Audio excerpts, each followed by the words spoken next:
Hello hi ನಮಸ್ಕಾರ. ನಾನು ನಿಮ್ಮ ಪ್ರೀತಿಯ ರುದ್ರನಗೌಡ ಪುಟ್ಟಪ್ಪಜ್ಜಾರ್. ನೀವೆಲ್ಲ ಈ ನನ್ನ ವಿಡಿಯೋನ ನೋಡಿರ್ತೀರ. ಕಳೆದ 2 ವಾರದ ಹಿಂದೆ ಅಷ್ಟೇ ನಾವು ಪ್ರಭಾ ಮಲ್ಲಿಕಾರ್ಜುನ್ ಅವರ ಗೆಲುವಿಗಾಗಿ ಶ್ರೀ ಗುಳಿಗುಳಿ ಶಂಕರೇಶ್ವರ ದೇವಸ್ಥಾನಕ್ಕೆ ತೆರಳಿ ಅಲ್ಲಿ ಪ್ರಾರ್ಥನೆಯನ್ನು ಸಲ್ಲಿಸಿರುವುದನ್ನು ಸಹ ನೀವು ನೋಡಿರ್ತೀರಿ.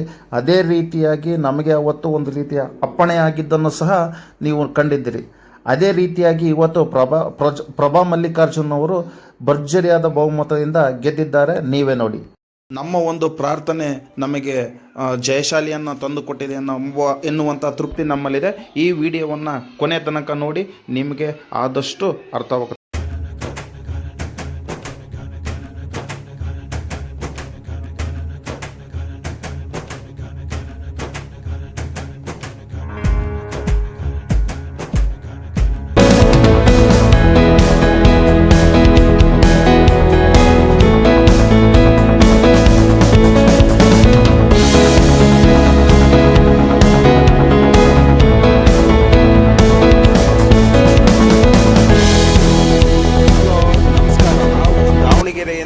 ಈ ಒಂದು ಕ್ಷೇತ್ರಕ್ಕೆ ಬಂದಿದ್ದು, ಇಲ್ಲಿ ಬಂದಿರುವಂತಹ ಉದ್ದೇಶ ದಾವಣಗೆರೆ ಲೋಕಸಭಾ ಅಭ್ಯರ್ಥಿಯಾಗಿರ್ತಕ್ಕಂಥ ಶ್ರೀಮತಿ ಡಾಕ್ಟರ್ ಪ್ರಭಾ ಮಲ್ಲಿಕಾರ್ಜುನ್ ಅವರು ವಿಜಯಶಾಲಿಯಾಗಲಿ ಅಂತ ಹೇಳಿ ನಾವು ಒಂದು ಅರಿಕೆಯನ್ನು ಕಟ್ಕೊಂಡು ಇಲ್ಲಿ ಒಂದು ಪೂಜೆಯನ್ನು ಸಲ್ಲಿಸ್ತಾ ಇದ್ದೀವಿ.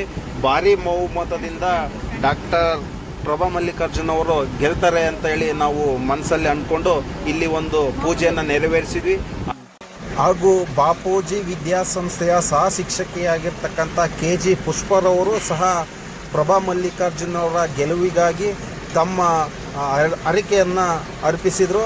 ಹಾಗೆ ಇನ್ನೊಬ್ಬ ನವಿಲಿಯಾಳ ಗ್ರಾಮದ AT ರವಿಕುಮಾರ್ ಅವರು ಸಹ ಪ್ರಭಾ ಮಲ್ಲಿಕಾರ್ಜುನ್ ಅವರ ಗೆಲುವಿಗಾಗಿ ಅವರು ಸಹ ತಮ್ಮ ಹರಕೆಯನ್ನು ತೀರಿಸುವುದರ ಮೂಲಕ ಹರಕೆಯನ್ನು ತೀರಿಸ್ಕೊಂಡಿದ್ದಾರೆ. ಹಾಗೆ ಮತ್ತೊಬ್ಬರಾಗಿರ್ತಕ್ಕಂಥ ಚಿರೋಣಿ ಗ್ರಾಮದ KG ನಿರ್ಮಲಾರವರು ಸಹ ಪ್ರಭಾ ಮಲ್ಲಿಕಾರ್ಜುನ್ ಅವರ ಗೆಲುವಿಗಾಗಿ ತಮ್ಮ ಹರಕೆಯನ್ನು ತೀರಿಸ್ತಾ ಇದ್ದಾರೆ.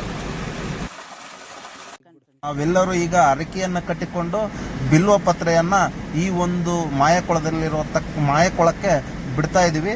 ನೋಡಿ, ಈಗ ನಾವು ಬಿಟ್ಟಿರುವಂತಹ ಬಿಲ್ವ ಪತ್ರೆಯು ಶಿವಲಿಂಗವನ್ನು ಮುಟ್ಟಿ ಮೇಲೆ ಬರ್ತಾ ಇದೆ. ಹಾಗಾಗಿ ಈ ಬಾರಿ ಪ್ರಭಾ ಮಲ್ಲಿಕಾರ್ಜುನ್ ಅವರು ಗೆದ್ದೇ ಗೆಲ್ತಾರೆ ಎಂಬ ಆತ್ಮವಿಶ್ವಾಸವು ನಮ್ಮಲ್ಲಿ ಮೂಡಿದೆ. ಹಾಗೂ ಆ ಭಾರಿ ಬಹುಮತದಿಂದನೂ ಸಹ ಗೆಲ್ತಾರೆ ಅಂತ ನಮಗೆ ಅಪ್ಪಣೆಯಾಗಿದೆ. ಜೂನ್ 4ರಂದು ನಡೆದ ಫಲಿತಾಂಶದಲ್ಲಿ ಅತ್ಯಂತ ಪ್ರಚಂಡ ಬಹುಮತದಿಂದ ಶ್ರೀಮತಿ ಪ್ರಭಾ ಮಲ್ಲಿಕಾರ್ಜುನ್ ಅವರು ಗೆದ್ದಿದ್ದು, ಇದರಿಂದ ನಮಗೆ ಅತ್ಯಂತ ತುಂಬ ಸಂತೋಷವನ್ನು ಉಂಟು ಮಾಡಿದೆ.